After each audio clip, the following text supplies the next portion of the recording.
کامیاب انسان بن جائے، سکسیسفل لائف گزارے، چاہے وہ کاروبار میں ہو، چاہے وہ تعلیمی میدان میں ہو، چاہے وہ فیملی ممبر ہو، چاہے وہ اسٹوڈنٹ ہو، چاہے وہ عالم دین ہو، ہر شخص چاہتا ہے کہ میں اپنی فیلڈ کا، اپنے شعبے میں ایک کامیاب زندگی گزاروں۔ ناکام ہونا کوئی پسند نہیں کرتا، انسکسیسفل، پیچھے رہ جانے والا، ہار جانے والا کوئی نہیں چاہتا۔ لیکن مسئلہ یہ ہے کہ ہم کامیابی کے راز، کامیابی کیسے ملے گی، وہ ہم انسانوں سے پوچھ رہے ہوتے ہیں کہ یار آپ بتائیں کیسے کامیابی ملے گی، آپ نے بزنس میں بڑی ترقی کر لی ہے، آپ طریقہ بتا دیں، آپ نے جناب اسٹوڈنٹ لائف میں بڑی ترقی کر لی، آپ بتا دیں۔ ہم لوگوں سے، مخلوق سے پوچھتے ہیں ہمیں بتاؤ ہم کامیاب کیسے ہوں گے۔ آئیے آج میں آپ کو خالق کی زبانی بتاتا ہوں ہم کامیاب کیسے ہوں گے، جس نے اور مجھے اور آپ کو بنایا ہے، جو اس ساری کائنات کا خالق ہے۔ سچ اپنے دل سے پوچھ کے بتاؤ، میں بتاؤں یا آپ بتائیں کامیاب کیسے ہوں گے، یا جس نے مجھے اور آپ کو بنایا وہ بتائے کہ کامیاب لوگ کون ہیں۔ اللہ تبارک و تعالیٰ نے قرآن مجید فرقان حمید میں کامیاب لوگ کون ہیں خود ارشاد فرما دیا ہے۔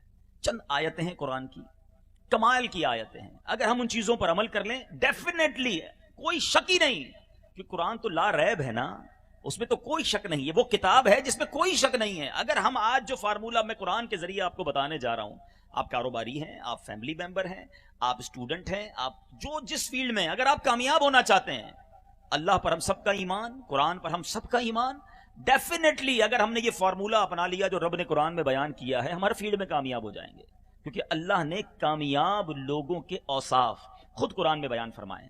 اچھا، یہ سورت بھی بڑی پیاری ہے۔ یہ سورت جب نبی پاک علیہ الصلوۃ والسلام پر نازل ہوئی نا، سورہ مومنون کی میں بات کر رہا ہوں، ٹھیک ہے؟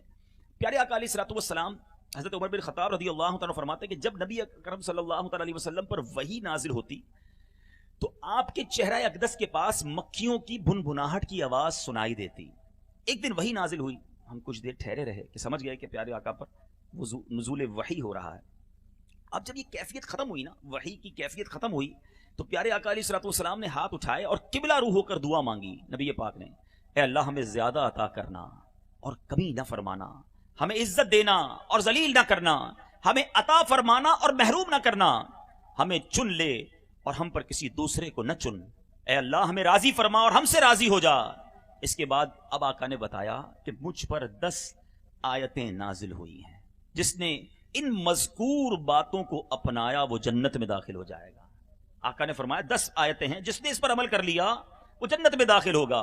پھر نبی پاک علیہ الصلوۃ والسلام نے سورہ مومنون کی ابتدائی 10 آیتیں تلاوت کی۔ میں صرف آج 10 آیتوں پر بیان کرنے آیا ہوں، اور یہ فارمولہ ہے، it is the way towards جنہ، پاتھ ٹورڈز جنہ۔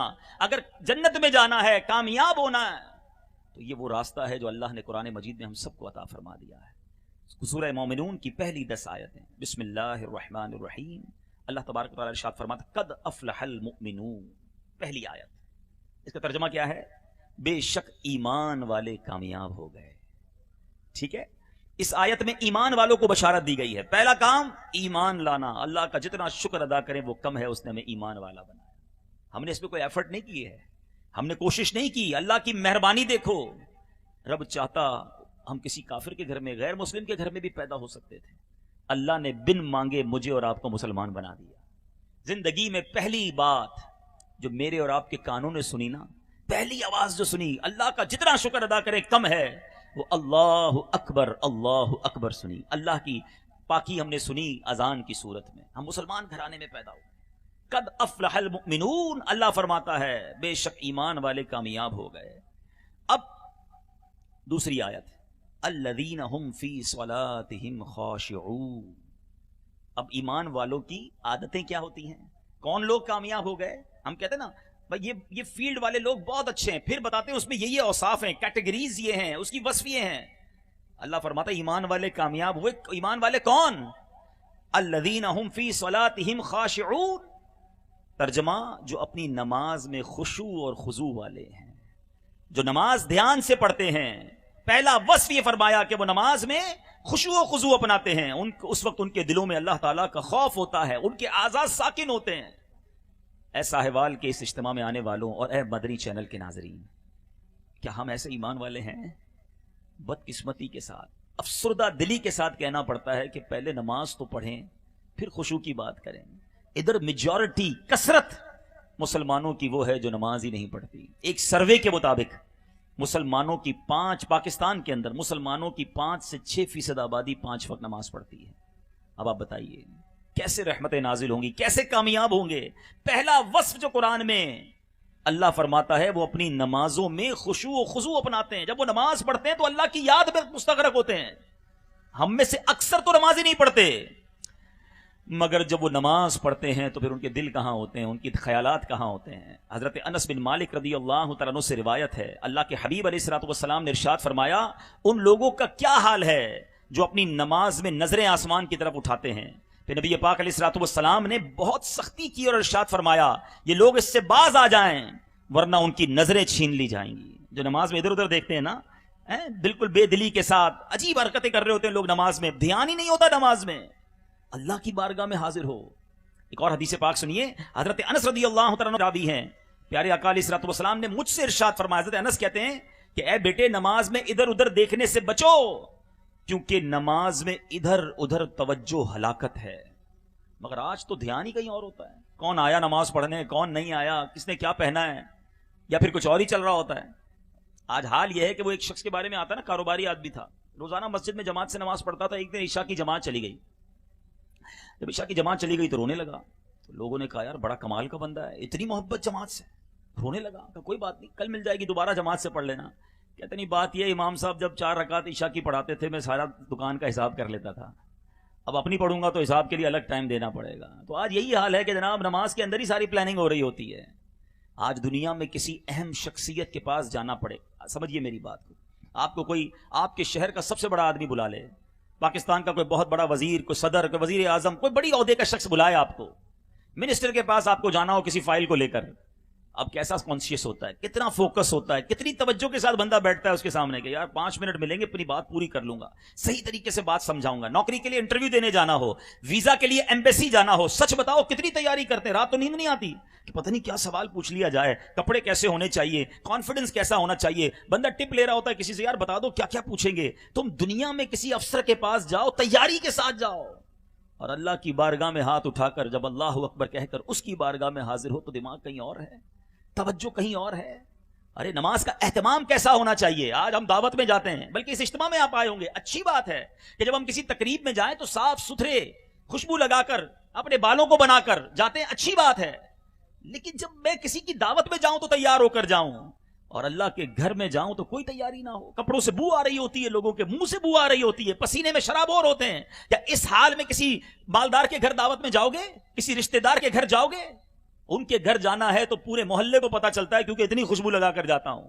اور اللہ کے گھر جانے کا کوئی اکرام نہیں, کوئی عزت نہیں. سوچیے اپنے آپ سے, ارے مسجد اللہ کا گھر ہے, میں رب کا مہمان بن رہا ہوں. زیادہ تیاری ہونی چاہیے, زیادہ اہتمام ہونا چاہیے. تو بہرحال نماز پڑھیں خشوع کے ساتھ, خضوع کے ساتھ, ایسی عبادت کریں کہ جب نماز پڑھیں تو اللہ کا خیال ہو. ہمارے اسلاف کیسے نماز پڑھتے ذرا سنیے, ایسے انداز ہوتے کہ ہم سنیں تو حیران ہو جائیں. بڑا عجیب واقعہ سناتا ہوں. حضرت سیدنا جابر رضی اللہ تعالیٰ عنہ, پیارے آقا علیہ الصلوۃ والسلام کے صحابہ کرام کے مجاہدات اور ان کی عبادات کا ذکر کرتے ہوئے ایک بڑا خوبصورت واقعہ بیان کرتے ہیں. کہتے ہیں ایک مرتبہ نبی پاک علیہ الصلوۃ والسلام کے ساتھ ہم کسی غزوے میں تھے, واپسی پر ہم پہاڑی علاقے سے گزرے تو نبی پاک نے فرمایا یہیں قیام کر لو. سب صحابہ کرام آرام کی خاطر وہاں ٹھہر گئے. اللہ عز و جل کے محبوب نے ارشاد فرمایا کہ آج رات سارے آرام کر رہے ہیں, پہرا کون دے گا؟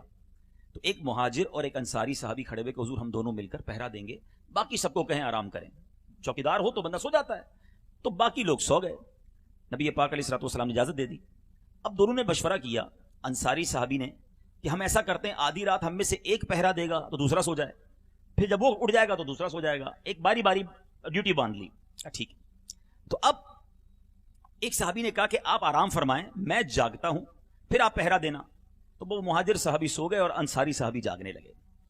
کچھ دیر کے بعد انہوں نے سوچا جاگنا ہی ہے تو نماز نہ پڑھنا شروع کر دیں. انہوں نے نماز پڑھنا شروع کر دی. اب ذرا سنیے گا, چوکیداری, پہرا دیا جا رہا ہے, دشمن کا خوف ہے, اور رات کی اندھیری رات, کوئی دیکھنے والا نہیں, یہ فرض نماز نہیں ہے, نفلی نماز انہوں نے شروع کر دی. کچھ دیر کے بعد جب وہ سورہ کہف کی تلاوت کرنے لگے تو دشمنوں میں سے ایک شخص آیا, اس نے دور سے دیکھا کہ سارے صحابہ سو رہے ہیں اور مسلمان, اور ایک ہی بندہ ہے جو نماز پڑھ رہا ہے. اس نے کمان پر تیر چڑھایا اور جو صحابی نماز پڑھ رہے تھے ان کو تیر مار دیا. تیر آپ کے جسم میں پیوست ہو گیا, مگر ان نے کوئی حرکت نہیں کی, نماز جاری رکھی. اللہ کی یاد میں ایسے مست تھے کہ پتہ ہی نہیں چلا جسم میں تیر لگ گیا. وہ حیران ہو گیا, اس نے دوسرا تیر مارا, دوسرا تیر آپ کے جسم میں لگ گیا, مگر اس کے باوجود آپ نماز میں مشغول رہے. تیسرا اس ظالم نے تیر مارا, وہ بھی آپ کے جسم اقدس میں اتر گیا. آپ نے جناب نماز نہ توڑی, لیکن جب آپ نے رکوع و سجود کر لیے, سلام پھیر لیا, اب اپنے ساتھی کو جگایا. جب اس کافر نے دیکھا کہ یہ اکیلا نہیں ہے بلکہ اس کے ساتھی اور بھی موجود ہیں, وہ فوراً بھاگ گیا. مہاجر صحابی نے اپنے اس رفیق صحابی کی جب حالت دیکھی, جلدی جلدی اس نے ان کے جسم سے تیر نکالے اور فرمایا کہ دشمن نے آپ پر جب حملہ کیا ہمیں کیوں نہیں جگایا. اس پر قرآن و نماز کے شیدائی اس انصاری صحابی نے کیا جواب دیا؟ کہا میں نے نماز میں ایک سورت شروع کی ہوئی تھی اور میں نے یہ گوارا نہ کیا کہ سورت ادھوری چھوڑوں اور نماز توڑ ڈالوں. خدا کی قسم اگر مجھے پیارے آقا علیہ الصلوۃ والسلام نے پہرے کی ذمہ داری نہ دی ہوتی تو اپنی جان دے دیتا مگر سورت مکمل کرتا. لیکن مجھے نبی پاک علیہ الصلوۃ والسلام نے چونکہ پہرا دینے کا حکم فرمایا تھا, میری ذمہ داری تھی اور میری ذمہ داری تھی کہ میں اس کو احسن طریقے سے سر انجام دوں. جب میں نے دیکھا کہ بہت زخمی ہو گیا ہوں, احساس ذمہ داری کی وجہ سے نماز کو مختصر کیا تاکہ آپ کو جگا دوں اور دشمن مزید حملہ نہ کر سکے. سوچئے میرے پیچھے اسلامی بھائیوں, یہ جب نماز میں جاتے تھے تو ایسا لگتا تھا دنیا سے نکل جاتے تھے, اللہ کی یاد میں مستغرق ہو جاتے تھے. مگر آج ہم ہیں کہ ہمارا حال یہ ہے کہ نماز پڑھیں تو پتہ نہیں کتنے خیالات ساتھ ہوتے ہیں. خشوع و خضوع تو بڑی دور کی بات ہے. حضرت سیدنا ابو ہریرہ رضی اللہ تعالیٰ عنہ سے مروی ہے, رسول اللہ صلی اللہ تعالیٰ علیہ وسلم مسجد میں تشریف لائے. وہ لوگ جو جلدی جلدی نماز پڑھتے ہیں, وہ لوگ جو نماز کے احکام کو صحیح نہیں جانتے, ایسا لگتا ہے کوئی ریس لگی ہوئی ہے. صحیح نماز پڑھنے والا 4 رکعت پڑھے, دوسرے جناب پوری نماز پڑھ کے گھر چلے جاتے ہیں. سنو, نبی پاک علیہ الصلوۃ والسلام کے پاس ایک شخص مسجد میں آیا, پیارے آقا علیہ الصلوۃ والسلام کے سامنے اس نے نماز پڑھی. نبی پاک کے پاس آ کر پھر اس نے سلام کیا. سرور کائنات علیہ الصلوۃ والسلام نے سلام کا جواب دیا, فرمایا جاؤ دوبارہ نماز پڑھو, تمہاری نماز درست نہیں ہے. وہ واپس گیا, پھر نماز پڑھی. نبی پاک علیہ الصلوۃ والسلام کی خدمت میں حاضر ہو کر آپ کو پھر سلام کیا. نبی پاک نے سلام کا جواب دیا, ارشاد فرمایا جاؤ واپس جا کر نماز پڑھو, تم نے نماز نہیں پڑھی. 3 مرتبہ ایسا ہی ہوا, آقا واپس بھیجتے, کہتے جاؤ دوبارہ نماز پڑھو. اب وہ شخص کہتا ہے کہ حضور اس ذات کی قسم جس نے آپ کو حق کے ساتھ بھیجا ہے, حضور مجھے تو ایسی ہی نماز پڑھنے آتی ہے. 3 بار آپ نے کہا, تینوں بار پڑھ لی, آپ بار بار کہیں گے مجھے آتی ایسی ہے. اللہ کے حبیب علیہ الصلوۃ والسلام نے پھر کیا فرمایا, جب تم نماز کے لیے کھڑے ہو تو تکبیر کہو, پھر اتنا قرآن پڑھو جتنا آسانی سے پڑھ سکو, پھر اطمینان سے رکوع کرو, پھر رکوع سے سر اٹھا کر سیدھے کھڑے ہو جاؤ, پھر اطمینان سے سجدہ کرو, پھر سر اٹھا کر اطمینان سے بیٹھ جاؤ. اس طرح پوری نماز مکمل کرو. اے میرے میٹھے اسلامی بھائیوں, اطمینان سے نماز پڑھنا تعدیل ارکان کہلاتا ہے. مگر آج تو حال یہ ہے, بندہ رکوع میں جاتا نہیں کہ کھڑا ہو جاتا ہے, سجدے میں جاتا نہیں کہ دوبارہ کھڑا ہو جاتا ہے. اس کو کنوے کی طرح ٹھونک مارنے والا کہا گیا. سوچئے, پتا چلے 15 سال نمازیں پڑھی, 25 سال نمازیں پڑھی اور نماز ایک قبول نہ ہوئی. اے میرے میٹھے اسلامی بھائیوں, اس فرض کو پورا ضرور کرنا ہے مگر پراپر طریقے سے پڑھنا ہے. ایک سوال ویسے کرنا چاہوں گا, ہم نے بہت ساری چیزیں زندگی میں سیکھی ہیں, میٹرک کیا ہوگا, گریجویٹ کیا ہوگا, ٹائپنگ سیکھی ہوگی, کمپیوٹر سیکھا ہوگا, ڈرائیونگ سیکھی ہوگی. یہ سب کیوں سیکھا؟ ضروری سمجھا. سب سے اہم فرض, سب سے امپورٹنٹ فرض نماز ہے. ہم نے کہاں جا کے نماز سیکھی؟ ویسے بڑی اہم بات ہے. ہم نمازی بھی جو نماز پڑھتے ہیں, میں ان سے سوال کرتا ہوں, آپ نے کس مدرسے میں جا کر, کس عالم دین کے پاس جا کر کہا کہ حضور مجھے نماز سکھا دیں؟ ہم نے تو نماز لوگوں کو دیکھنا شروع کیا, ویسے ہی پڑھنا شروع کر دی. پراپر نماز کا کورس کہاں سے کیا؟ بدقسمتی یہ ہے کہ ہم سب سے امپورٹنٹ چیز جو نماز ہے, نماز نہیں تو کچھ بھی نہیں. اول تو پڑھتے نہیں, پڑھتے ہیں تو سیکھتے نہیں. خدا را سمجھنے کی کوشش کیجیے. میں آپ کو قرآن کے ذریعے عرض کر رہا ہوں, نماز سیکھیے. اللہ سلامت رکھے دعوت اسلامی کے بدری ماحول کو. اس ماحول میں صرف پرابلم بتایا نہیں جاتا, پرابلم کا سولوشن بھی دیا جاتا ہے, حل بھی بتایا جاتا ہے. امیر اہل سنت نے ایک ایسا شاندار ہمیں تحفہ دیا, اب دعوت اسلامی میں 7 دن کا فیضان نماز کورس کروایا جاتا ہے. ہاں, آپ کہیں گے یار میں 25 سال کا نمازی, اب کورس کروں؟ جی بالکل آپ کر لیجئے. اور میں دعویٰ کرتا ہوں, آپ کورس کر کے کہیں گے کہ بڑا اچھا ہوا میں نے کورس کر لیا, مجھے کتنی باتیں پتہ ہی نہیں تھی, میں تو سمجھ رہا تھا میں صحیح پڑھ رہا ہوں. ایک بار چیک کروانے میں تو حرج نہیں ہے نا. بندہ کہتا ہے میں بالکل صحت مند ہوں, صبح نہ پیٹ میں درد ہوتا ہے نہ سر میں درد ہوتا ہے, اور جب جا کر ڈاکٹر اس کے لیبورٹری ٹیسٹ کرواتا ہے تو پتہ چلتا ہے شوگر بھی ہے, بلڈ پریشر بھی ہے اور اندر کولیسٹرول بھی آ گیا ہے. بھائی آپ تو ٹھیک چلتے تھے, آپ تو اپنے آپ کو صحت مند کہتے تھے. میں دکھتا صحت مند ہوں, اندر کیا کیا لے کے گھوم رہا ہوں پتہ نہیں ہے. آپ دکھتے نمازی ہیں, میں دکھتا نمازی ہوں. نماز ٹھیک ہے کہ نہیں وہ تو عالم دین بتائیں گے نا, جو صحیح طریقے سے نماز کا کورس کروائیں گے وہ سکھائیں گے کہ ہمارے مخارج درست ہیں کہ نہیں. ساری زندگی نماز پڑھتے رہے اور اللہ نہ کرے گناہ ہی ملتا رہا. تو برائے کرم آپ تمام تاجران جو آئے ہیں, جتنے اسلامی بھائی ہیں, میں دعوت اسلامی والوں سے بھی بات کر رہا ہوں, 25 سال ہو گئے نا آپ کو مدنی ماحول میں, آپ بھی فیضان نماز کورس کر لیں، ایک بار لیبارٹری اسکین کروا لیں، مدنی لیبارٹری سے اسکین کروانے میں